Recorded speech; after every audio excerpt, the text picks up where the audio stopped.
Tervist, mina olen Martin Järve ning olete tulnud vaatama taas uut episoodi Golfikool MJ-ilt. Tere, mina olen ka Martin Järve. Nii, tänases episoodis siis räägime asjast, mis on golfis kõige olulisem. Võiks isegi öelda, et hea mängu nurgakivi on siis puttamine. Mis on puttamisel tänapäeval mängijatel põhiprobleem, see on ka headel mängijatel, algajatel sama.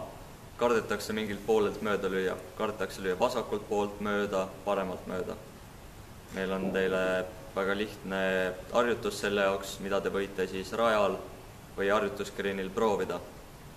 Ning et siis küsite, et kas ongi nii lihtne, kuidas ma saan oma selle probleemi korda. Tõesti, lihtsad asjad toimivad, nagu oli ka näha eelmises osas.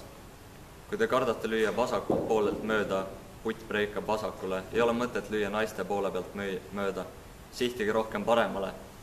Sellega saate te elimineerite te vasakult poolt mööda löömise, mis siis suurendab teie protsentuaalset võimalust putt sisse lüüa.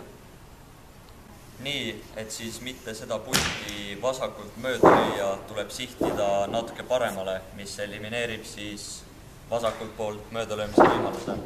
Vaatame, kuidas välja tuleb.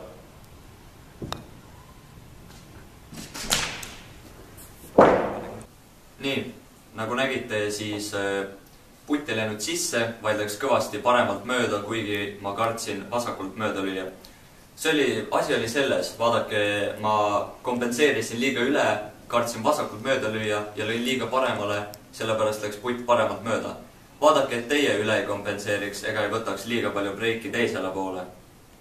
Seda tehes garanteerin teile, et teie putid lähevad alati sisse, kui te ei võta liiga vähe ega liiga palju breiki. Head harjutamist, head mängimist, jääge meiega. Järgmises osas jagame juba uusi nõuandeid teie mängu parandamiseks. Kui teile meie nõuanded meeldivad ja toimivad ning teie mäng paraneb, võite alati meile raha annetada.